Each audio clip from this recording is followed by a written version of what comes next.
When an avoidant flirts, it's rarely about the moment. It's about maintaining control of the moment.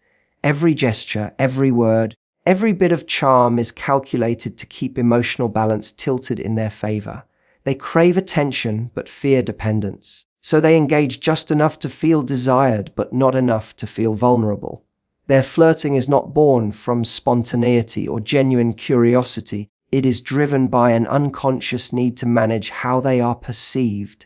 They want to appear confident, composed, and desirable, but they also want to ensure that no one can get close enough to touch the part of them that feels unworthy or unsafe in intimacy. This is why when they flirt, it often feels like an art of controlled connection.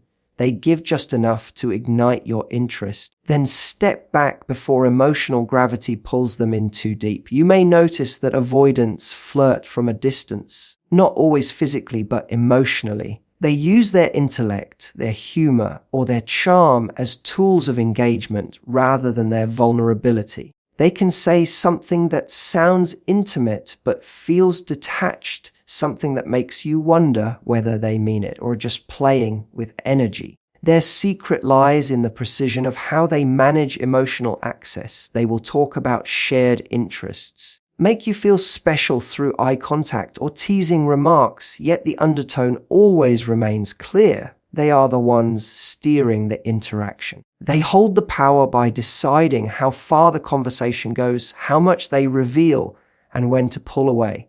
That control becomes their safety net, the invisible armor that shields them from the chaos of emotional unpredictability. Underneath this behavior lies a paradox. They deeply crave connection, but connection feels dangerous. So instead of opening up, they perform it. Their flirting becomes a controlled performance where they can feel wanted without having to risk being known. When you look closely, their body language often tells the real story. They may lean in but then subtly retreat. They might compliment you but quickly change the subject. They might touch your arm but avoid eye contact when the air gets too charged. Each action reveals a delicate balancing act between wanting closeness and fearing it. The more interest they feel from you, the more they monitor their behavior to keep that interest from turning into attachment. Avoidants also flirt as a way to reaffirm their independence. By staying in control of how much they give, they remind themselves that no one can take their freedom. They need to feel that they can walk away at any moment and that the emotional outcome still belongs to them. This is why even when they seem genuinely interested, there's always a faint emotional distance. A quiet barrier that says, "I'm here, but not all the way." They thrive on that edge, because full surrender to connection feels like a loss of self. Their charm, their mystery, their calm composure, all of it hides a deeper truth. Their flirting is not about drawing someone closer, it's about keeping themselves safe from being seen too deeply. Avoidants have a fascinating way of engaging people. They create closeness through reflection rather than revelation. When they flirt, they become mirrors. They absorb the tone, the rhythm, even the subtle energy of the person in front of them and project it back with effortless precision. It's why they often feel so easy to talk to, so familiar, so in sync. You feel understood, as if they get you without you having to explain yourself. But what's really happening beneath the surface is an emotional mirroring, an artful imitation of intimacy rather than the risk of genuine emotional exposure. They make you feel seen without truly showing who they are. It's a subtle seduction of reflection, and it works because people are drawn to those who seem to understand them. Their secret lies in their ability to study and respond rather than reveal. When an avoidant flirts, they listen carefully, not to connect, but to gather cues, your tone, your expressions, your preferences. They then tailor their responses to align perfectly with what will keep you engaged. If you speak with passion, they'll meet your energy. If you're calm and introspective, they'll slow their rhythm to match. It's not manipulation in the cruel sense. It's emotional management. They are protecting their inner world by becoming who you want them to be in that moment. It creates the illusion of compatibility, a soft echo that feels intimate but is actually designed to maintain their distance. They mirror emotion to make you comfortable while staying safely hidden behind that reflection. Their words often carry a deliberate balance, enough personal sharing to seem open, but never enough to expose real depth. They might tell you a story from their past that sounds revealing, yet it's polished, rehearsed, emotionally neutral. You walk away feeling like you learned something meaningful about them, but you didn't. You learned what they are comfortable letting you see. Every avoidant has mastered the skill of selective transparency. They choose what to reveal based on how much control they want to maintain in the interaction. Flirting, for them, becomes a calculated dance of revelation and retreat, intimacy and withdrawal, where the rhythm is always set by their comfort with vulnerability. They use eye contact to draw you in, but when it lingers long enough to stir real emotion, they look away. They compliment you, but it's phrased so cleverly that the focus never shifts toward their own feelings. They talk about love, relationships, or attraction in philosophical terms, avoiding the messy reality of their own desires. It's how they stay in control while still appearing emotionally available.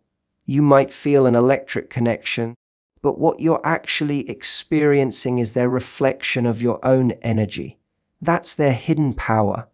They let you see yourself in them. It's captivating because it feels safe, familiar, even soulful, but it lacks true vulnerability. Inside, avoidants fear that showing their authentic self will lead to rejection or loss of autonomy, so they hide behind mirroring as a form of emotional armor. It allows them to flirt, to engage, to charm, all while keeping their heart untouchable.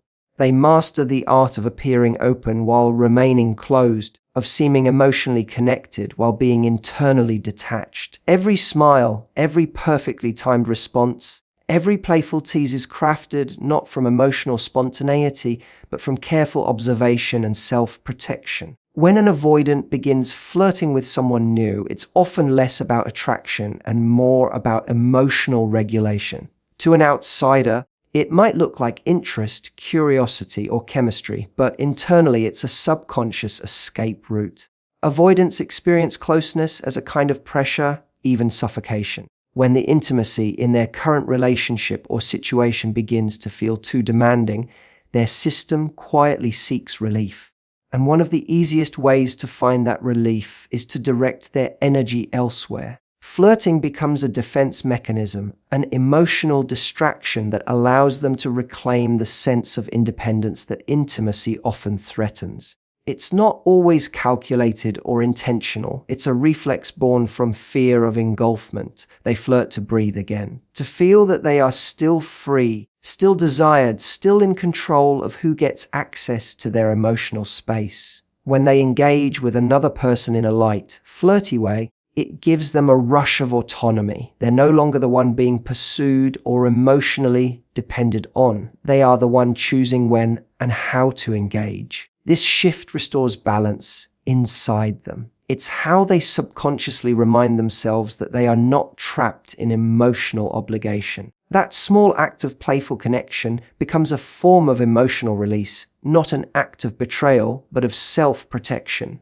They're not chasing love. They're chasing distance from the love that feels too close.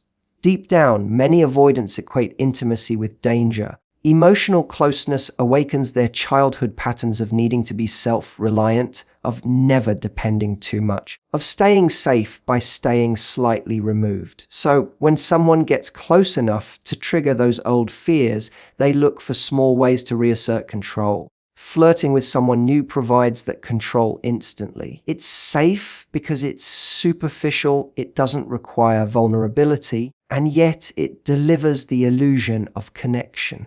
In those moments, they can feel wanted without the weight of being known.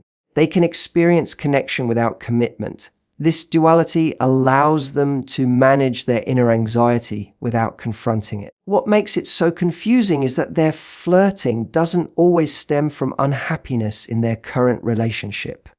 Often, it's about internal imbalance. They could genuinely love someone, yet still flirt with another because that interaction gives them emotional breathing space. It's like a psychological reset button, one that momentarily silences their fear of being consumed or controlled by intimacy. The attention they receive reaffirms that they still have options, that they are still free to choose, that no one owns their emotions.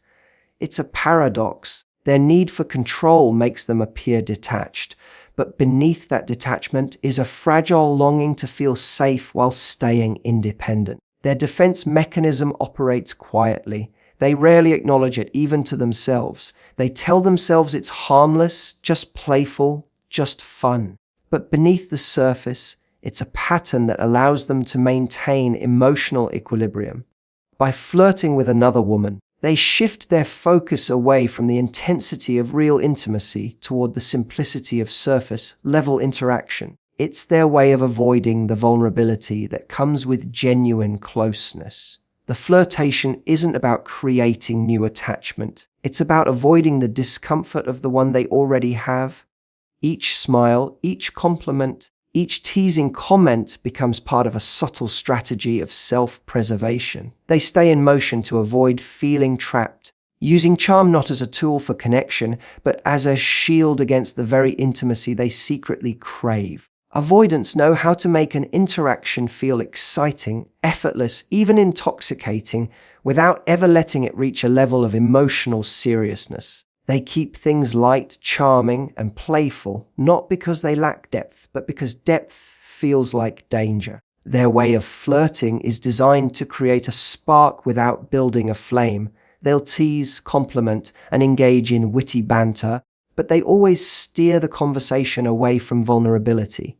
Their laughter, their clever remarks, and their calm confidence create the illusion of intimacy, but it's an intimacy without substance, a stage performance that gives the audience emotion while the actor remains untouched. This playfulness is their protection. It keeps them safe from being seen too closely, from being asked to reveal something that feels too personal, too raw, too real. They understand the magnetic power of humor and lightness. By keeping things fun, they disarm the other person's defenses. You feel relaxed around them, like everything just flows, but that flow is carefully managed.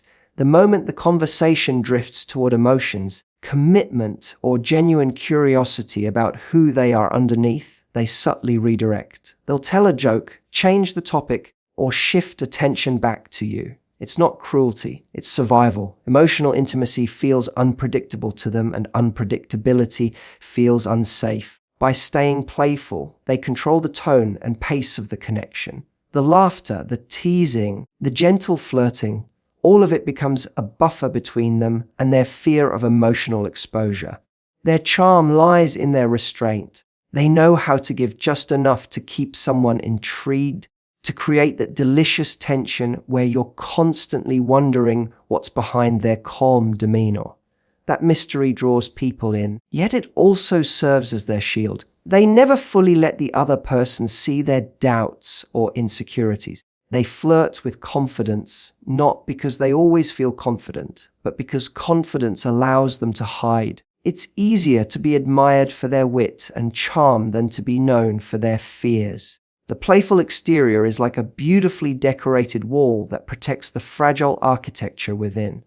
In social settings, this pattern becomes more visible. They'll make others laugh, compliment in ways that feel warm but not overly personal, maintain eye contact that feels intense but controlled.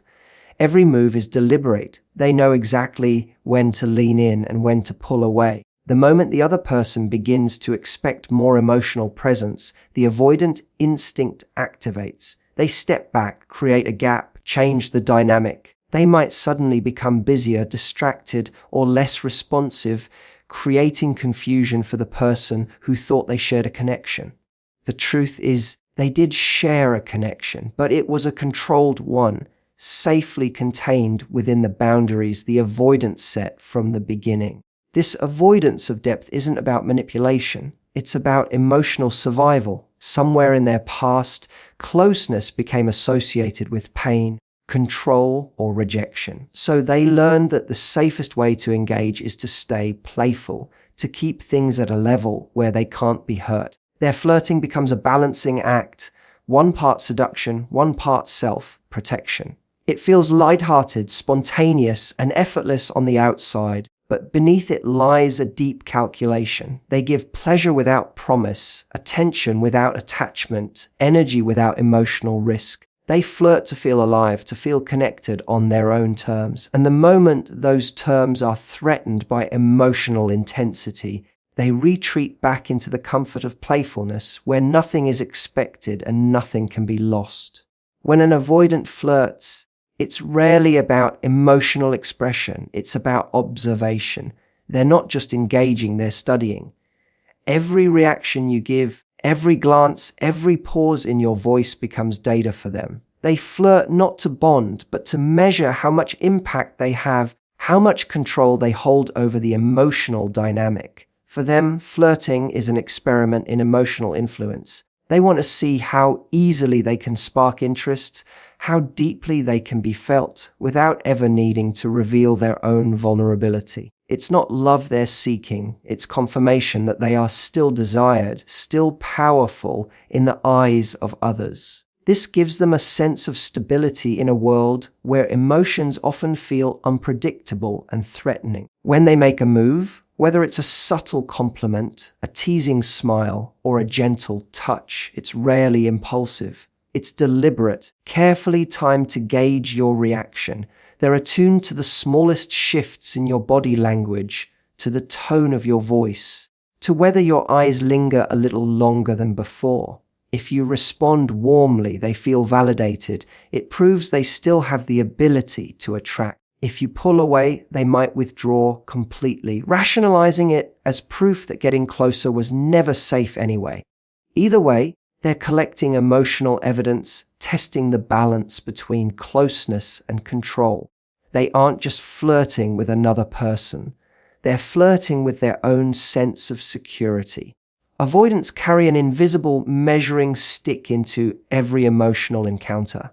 They want to know where they stand without ever having to ask. So they use flirtation as their quiet investigation, their non-verbal way of understanding their emotional effect on others. The irony is that while they may appear confident and composed, underneath there's often a subtle insecurity driving the need for reassurance. They need to know they're still wanted, but they don't want to depend on that want. They need to feel powerful, but they fear being consumed by the very connection that gives them that power. So they flirt to affirm their self-worth without surrendering their independence. It's a balancing act that leaves them in control of the emotional equation, even when they're playing the role of the charmer. Their charm often carries a certain detachment. They give you just enough warmth to feel drawn in, but never enough to fully understand them. It's intentional. By keeping you guessing, they maintain the upper hand. They watch how you respond, how much you chase, how much attention you give, and this becomes their quiet validation. If you begin to pursue more openly, they feel reassured but also wary. They enjoy the proof of attraction, but the moment it hints at dependency, they retreat. The push and pull dynamic isn't accidental. It's the emotional pattern that sustains their sense of safety.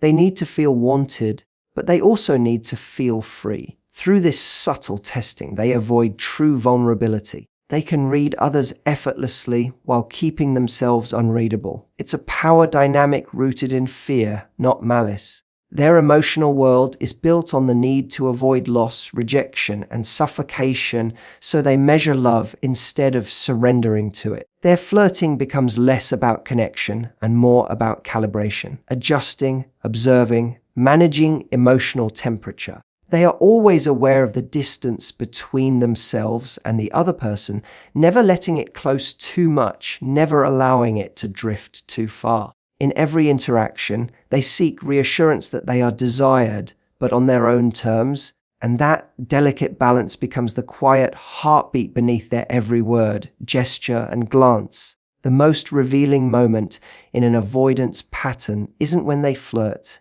it's when they pull away. Their withdrawal is as deliberate as their charm, and it happens the instant emotional depth begins to surface. What begins as warmth, connection, and playful intrigue suddenly shifts into cool distance. It's as though a door quietly closes, and the energy that once felt magnetic now feels unreachable. This retreat is not about disinterest, it's about fear. The moment they sense vulnerability, the instinct to protect themselves overrides every spark of closeness.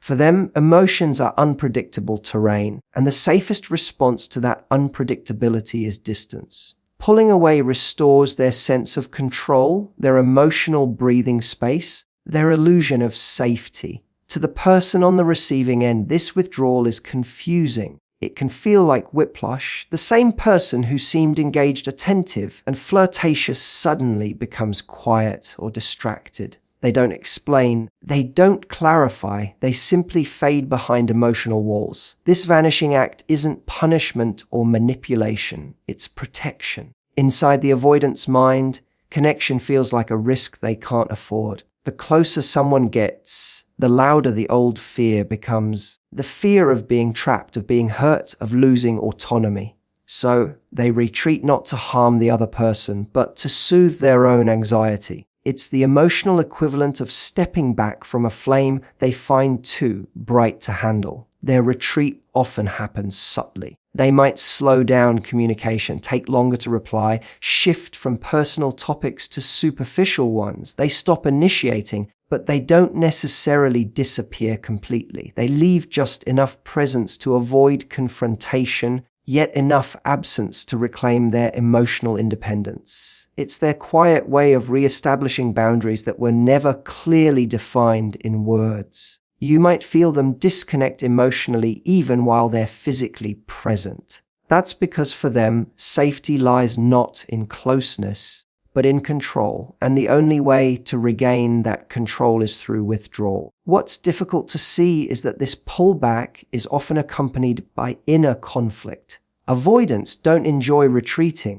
They feel a mix of relief and regret. They want the closeness, but they can't tolerate the vulnerability that comes with it. So they hover in emotional limbo, close enough to feel connected, distant enough to feel safe. Their silence isn't emptiness, it's self-preservation. It's the only way they know how to stop the discomfort that arises when someone begins to see beneath their surface. Their heart may race, their body may tense, and their mind floods with thoughts like, "I'm losing myself," or "I need space." That panic drives the retreat, even if part of them longs to stay. This withdrawal leaves a trail of confusion because it often comes after moments of deep chemistry or connection. One day they're present and engaged, the next they're emotionally gone. It's as if they turn invisible right when the relationship starts to feel real.